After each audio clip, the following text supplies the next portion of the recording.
Tem uma prima que tem 2 meninos gêmeos, com 5 anos. Eles são muito agitados, respondem e enfrentam ela, xingam e até batem nela, principalmente um deles. Quando ficam doentes, caem ou qualquer outra coisa, eles a culpam por tudo. Um deles ficou internado na UTI por conta de uma queda na escola. Ele a culpava o tempo todo. Neste tempo, no hospital, a fisioterapeuta que atendia ele falou para uma enfermeira amiga da mãe, que independente da religião, que ela buscasse ajuda espiritual, pois haveria alguma questão espiritual entre ela e eles. Ela é uma boa mãe, dedicada, abdica tantas coisas por eles, mas eles não compreendem e ainda assim a xingam muito. Eles não convivem com o pai, que foi apenas um namorado da mãe, o que terminou quando ela engravidou. No começo, ele dava assistência a eles, mas logo ele voltou para um antigo relacionamento e se afastou deles, dando apenas a pensão por ordem judicial. Poucas vezes vai visitá-los na escola e, quando eles se encontram com ele, se revoltam, xingam e dizem que o odeiam. O que fazer com eles? Como ajudá-la nessa situação? Observação: eles estão fazendo acompanhamento com psicólogo, mas sem resultado positivo até o momento. A gente não pode imaginar que a gente possui uma vara de condão para que a gente solucione todos os dramas humanos.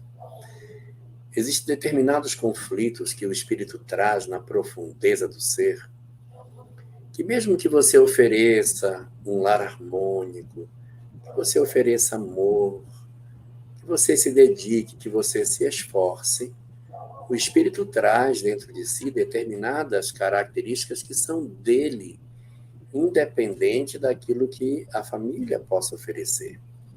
E essa é uma leitura muito importante que a doutrina espírita nos oferece e que a psicologia mais materialista não tem. A psicologia materialista, ela tem uma tendência de dizer as crianças são assim por causa do pai e da mãe. Isso aí é problema de pai e de mãe. Reduzindo todas as ocorrências de desajuste familiar, obrigatoriamente é uma conduta dos pais, como se sempre a gente tivesse uma fragilidade do ponto de vista dos educadores para que aquilo acontecesse.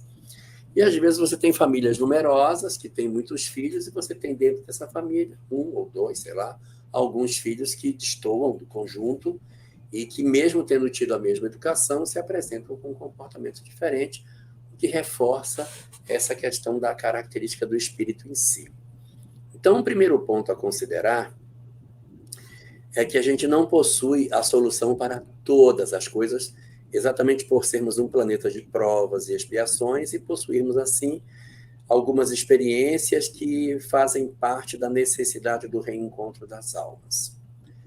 Ponto número 2, nem sempre as justificativas se encontram ou repousam na conduta dos pais, elas podem estar ligadas à própria característica dos filhos em si, que apresentam uma determinada maneira de funcionamento que sempre transferem para os pais a culpa e não aceitam que eles sejam, de certa maneira, responsáveis pelo que quer que seja. Então, a gente precisa abrir espaço para que as responsabilidades também caibam para as crianças.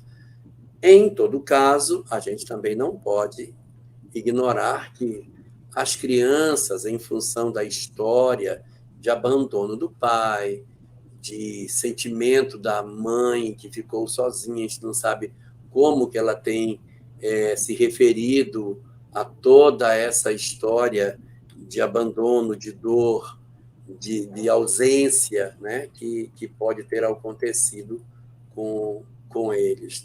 E, por isso, essas crianças elas podem estar com essa conduta assim mais acentuada de agressão. Muito provavelmente o que eles têm chama-se transtorno opositor desafiador, TOD. Dê uma procurada na internet sobre TOD.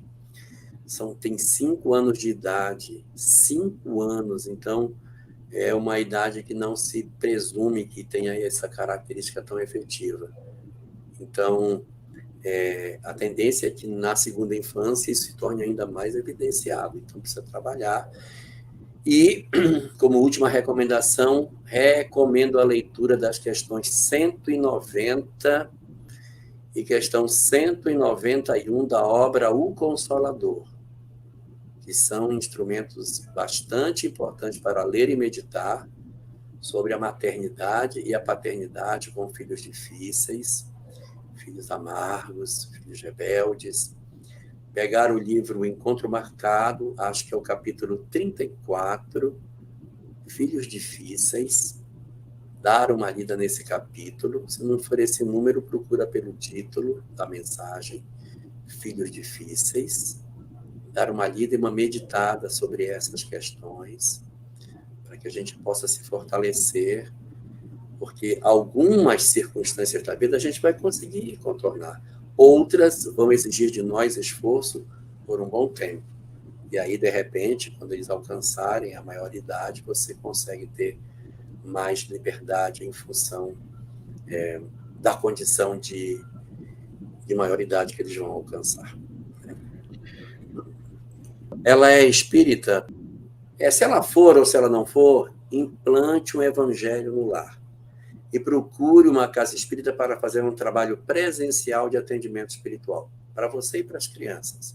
Pode ter uma entidade perturbando.